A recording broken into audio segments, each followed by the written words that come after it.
Hey guys, thanks for tuning in to another video on ForgottenWeapons.com. I'm Ian McCollum, and today we have a pair of Ethiopian Gras carbines to take a look at. And frankly, today's video is as much about Ethiopia as it is about these carbines, but the two carbines, especially this cavalry carbine, have just a tremendously long story to them that I'm excited to delve into in just a moment. But I want to set the stage for you first. Ethiopia was really the only African nation that was able to retain its own sovereignty and avoid becoming a possession of one of the various European colonial powers during that heyday of colonialism, which in this case we're talking about the late 1800s. Now, the Italians had a colony in Somalia, and they were very interested in acquiring Ethiopia as part of their colonial empire.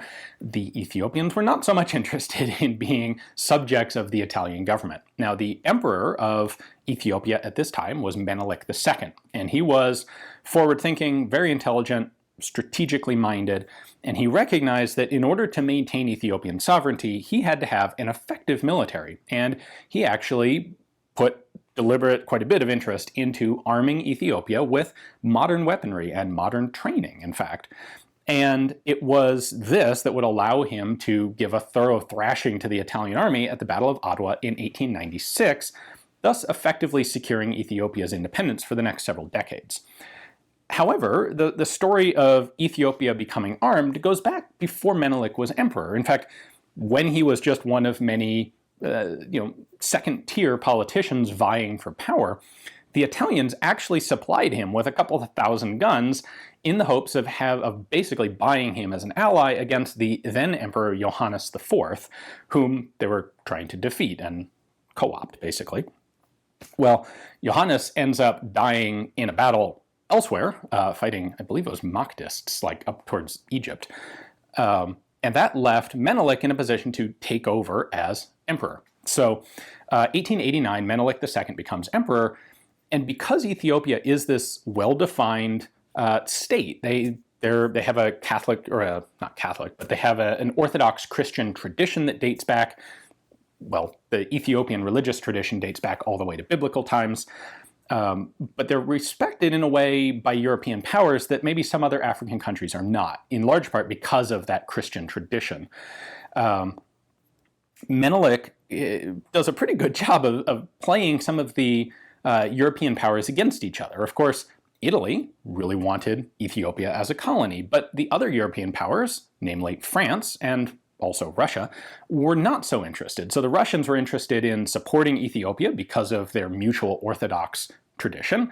The French were largely interested in supporting Ethiopia because they didn't want Italy to get it. France, of course, also had substantial colonial holdings in northern Africa, and greater Italian holdings were a threat to the French, so the French were actually one of the main supporters militarily of Ethiopia. And over the course of 10 years or so, primarily from about 1888 until the Battle of Adwa in 1896, the French supplied a tremendous number of guns into Ethiopia. By the turn of the century, estimates are Ethiopia had something like 300,000 to 500,000 rifles for its relatively limited population. This was enough armament that Ethiopia could supply a large army, a six-figure army, entirely armed with relatively modern rifles. They might not be the most modern smokeless powder repeaters, but they were black powder breech-loading rifles with modern ammunition. They were not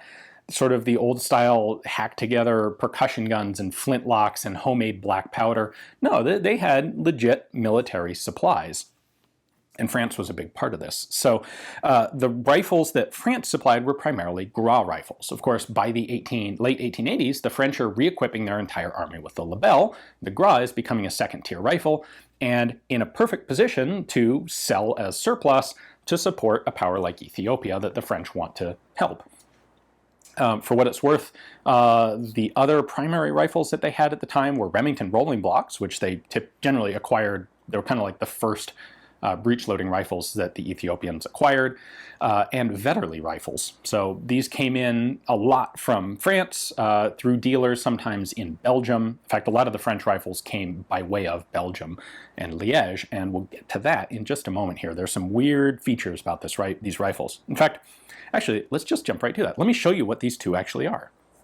All right, so I'm going to start here with the Gendarmerie carbine, and most of this is pretty typical of what you would expect for a French Gendarmerie carbine, acknowledging that it's in kind of rough condition. Actually, it's in pretty rough condition. Now, I haven't cleaned this up at all.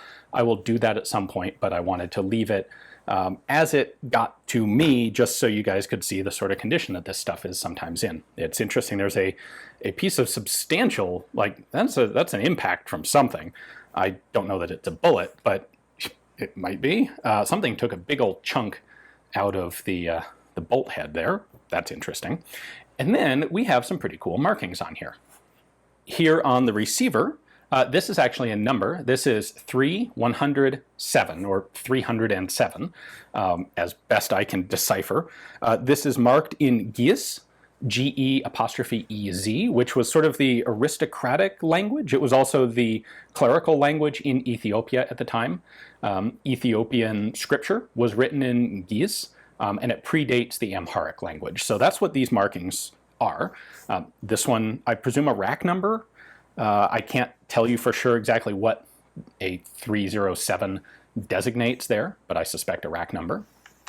And then moving a little bit farther forward, just in front of the rear sight, we have the letter S, the significance of which I do not know, and Menelik II. So this indicates property of Emperor Menelik. That would make sense. This rifle is from exactly the right time frame to have been something that was equipping one of his armies. If we switch to the other carbine here, this is the cavalry, notable for not having a bayonet lug, and also has a sling swivel on the trigger guard, because this would be carried across the back typically, and so the sling kind of goes from the barrel band to the trigger guard, a middle barrel band that doesn't exist. In fact, there's the middle barrel band halfway between the muzzle and the rear band, of course. This positions the rifle, it balances it more equally across one's back, and is a lot more comfortable for use on horseback. Anyway, this example does not have any sort of rack mark on the receiver there, but it does have this slightly different marking up on the barrel, and this translates into Etej Ta, which means Her Majesty Taitu. Taitu was Menelik II's wife. They were married in 1883. When he became emperor in 1889, she was, at the same time, crowned empress. And what's interesting about her is she was really much more of a functional part of the Ethiopian government than most queens were at the time. In fact, in the press at the time, she was in many ways compared to Queen Victoria. She took a very active role. It's interesting that she counterbalanced her husband Menelik really well in a number of ways. He tended to avoid personal conflict, perhaps.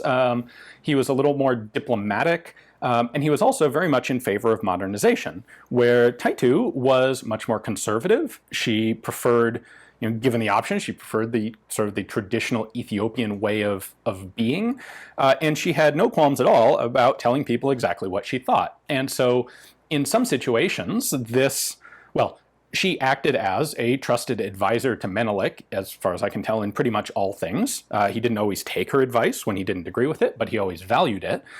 And there were times when they kind of did this cooperative good cop, bad cop routine where Menelik, attempting to be diplomatic and not wanting to hurt someone's feelings, could answer a request with something like, well, we'll see, we'll take a look at that, we'll think about it tomorrow, and then leave it to Taitu to come in and say, oh, hell no, that's not happening. Nope, flat out no.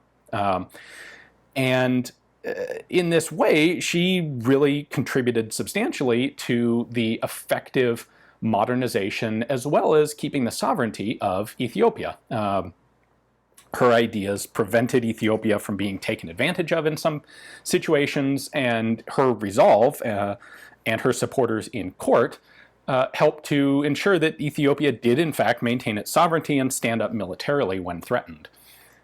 Now, I don't know exactly what the implication of having her name on here is. If it were just Menelik's name, like on the Gendarmerie carbine, back there. If it were just Menelik, you figure, oh, that means it's, official government ownership of the gun. And I've seen a number of, well, quite a lot of rifles that are marked with Menelik's name that came out of Ethiopia.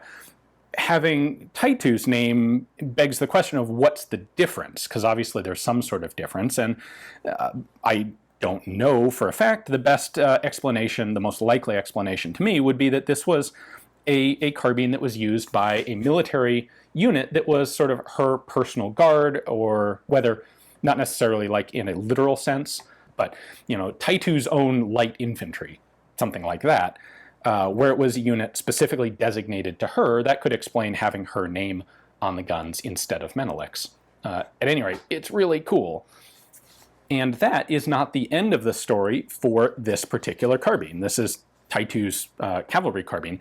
It is also marked in the stock with this rather deep and substantial brand. These were stamped or burned into the stocks, marked AOI, and that stands for Italian East Africa, Afrique Orientale Italiana, something like to that effect.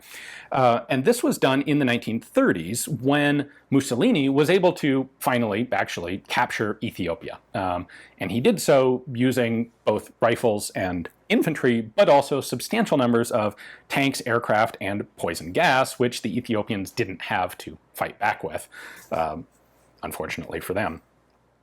Italy was able to occupy Ethiopia, take it over, and add it to Italian East Africa, which is what they called kind of all of their colonial holdings combined.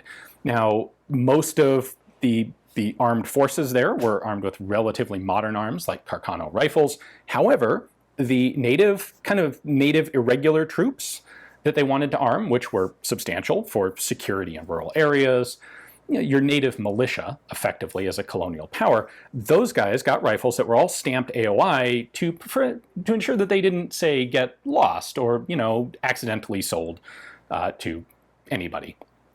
So you'll find AOI stamped on a wide variety of different guns, including Gewehr 88s, Vetterli rifles, sometimes Carcanos, Steyr M95s. There were quite a few Steyr M95s that found their way into Italian East Africa. Italy had gotten a lot of them as reparations after World War I, and they didn't really fit with the mainline Italian army, so a lot of them ended up in Africa with colonial troops. At any rate, what this indicates is that this Gras was in Ethiopian use under Taytu's reign. She kind of got pushed out of power about 1910. Menelik had a stroke in 1906, after which she took over as effective regent. He had a second, much worse stroke in 1909. By 1910, court factions that didn't really like her so much had pushed her out of effective power. So this would have been in use prior to 1909, almost certainly in the 1890s. But then it stuck around, and it was still in the inventory and available to be issued out to one of the Italian-controlled units in the 1930s. It then stayed in Ethiopia, which we know because it didn't actually come out of Ethiopia until like 2019 in a big batch of guns that came out by way of Interordnance, who bought a whole ton of surplus Ethiopian arms. So I think this is one of those guns to me that has this fantastic provenance of multiple different time periods that it was used, multiple different people using it, and I'm really happy to have it in my collection. Now, there is yet another thing to talk about here, and that is I don't think this started out life as a carbine. I don't think the other one did either. Both of these carbines have Tulle receivers. And Tulle made a lot of long rifles, but their production of carbines of both types is kind of a mystery to us. We don't have good records on this arsenal, and they don't appear to have made very many carbines. Now, our serial number here, and this is remarkably a matching bolt gun, our serial number here starts with an R, which for the French system is correct for Tulle. They had serial numbers starting with R, S, and T. However, if we start looking close, you'll see that the date stamp on the barrel is kind of covered up by the rear sight. That's a T for Tulle. So, I mean, this is a Tulle receiver. Tulle made this gun. However, that barrel stamp could also be a full-length rifle. And you can see we have steel supplier and proof marks over here that are also partly obscured by the rear sight. I think what actually happened here is that this was a long rifle that was rebuilt for commercial sale as surplus to Ethiopia. And at the time, at that point, it was converted from a long rifle into a carbine, probably because that was more in demand, or that's what the Ethiopians were looking for, is slightly shorter guns. On actual French production carbines, these markings are marked on the bottom part of this barrel flat, specifically so that they're not covered up by the rear sight. You can see here that date is right smack in the middle of the barrel flat, top to bottom. On a real carbine, it would be down at the bottom edge there, and same with these supplier proofs. We also, on this gun, but not the other one, have this interesting little scalloped flat that has been professionally cut in the barrel and marked Mas. I don't know exactly what this is, but the best indication that I have is that this was perhaps actually done by the Mas factory when they refurbished and surplused guns like this. So this indicates a refurbishment. This is not something you will see on French military issue Gras carbines, and frankly it's the first time I've seen it anywhere, but it's clearly a professionally done marking, and it doesn't fit the style of the Ge'ez or the Amharic markings on the gun. Another interesting detail here is that there's a repair in the wood right here. That doesn't look like a shrapnel or like the rifle got, chipped on something. And this is exactly the position where the barrel band spring would be on a full-length rifle. And that makes me suspect that this gun began life as a full-length rifle. I said that before, but that the stock certainly did as well. And the stock was actually cut down and refitted to be a cavalry carbine stock. This barrel band had to be removed because it didn't fit with the cavalry carbine style of barrel bands. So they patched that spot, installed a new barrel band spring where it was necessary for this band. If we look at the Gendarmerie carbine, we can see largely the same thing. This date is right in the middle of the barrel flat, and it's partially obscured by the rear sight. Same thing with these markings. They're not quite as obscured as on the other carbine, but they're just a little too close. On the French carbines, this wasn't done. They were moved just slightly downward so that they could actually be stamped without interference from the rear sight. Now, this one doesn't have the same sort of wood repair to fill in a barrel band, so does that mean that they made a new stock for it? Perhaps. Maybe they had a Gendarmerie carbine stock available to use on this one. I don't know for a fact that this work, assuming that these were converted from long rifles, I don't know for a fact that that was actually done in France. It could very well have been done in Belgium, as much of the arms trade from France into Ethiopia was done by way of Belgium. It could very well be a Belgian arms dealer who bought up surplus rifles in France, rebuilt them to fill a specific need for Ethiopia, and then exported them in this new form. A couple other things I want to point out just quickly. Both of these guns are missing the elevation sliders on their rear sights, although that doesn't surprise me all that much. That's a relatively fragile component. And to be honest, a lot of these Ethiopian carbines like this have had the rear sights removed entirely. So frankly, I think it's fortunate that they have this much on there at least, even if they are missing the elevation sliders. The cleaning rods also have issues. This is not a correct cleaning rod for a Gras. It's kind of bent. I'm honestly not sure exactly what this is a cleaning rod from. And then the cavalry carbine here is missing its cleaning rod entirely. So that's kind of par for the course for stuff that's coming out of Ethiopia right now, especially rifles that are this old. As far as dates go, we know that these were in the French military until at least 1880, which makes sense. The French wouldn't have been surplusing them until they had something ready as a replacement, namely the Lebel. But these are both model 1874 rifles. This one's a lot more legible than this one, which is pretty heavily worn. The Gras was used both as a purpose-built rifle, the 1874, and also as a conversion from the chassepot. So you'll sometimes find model 1866-74, and that is a chassepot converted into a Gras. Now beyond that, both of these rifles are marked M80, and that is a modification from 1880, as you might suspect, that actually made them a little safer. So what they did is they cut this circular groove just behind the bolt head, and that was there for gas relief, so that if a cartridge ruptured, gas would vent here and out the side instead of coming along the back along the bolt and hitting the shooter. So most, well, French Gras rifles that were surplused before 1880 would not have been marked. Most of the ones, although not all, but most of the ones that were in French service were updated in this way and marked M80. I suppose, of course, that's not exactly surprising on a gun that has an 1881 barrel date. This would have been an M80 gun from its original manufacture. But this other one is relatively early at 1876. So we know that this did not immediately go to Ethiopia. When I first got these rifles, I knew they had Ethiopian markings on them, but I didn't know what those were. A big thanks to the folks by way of Facebook who helped me translate these markings. It was really cool when I discovered that this one is actually marked as property of Empress Taitu.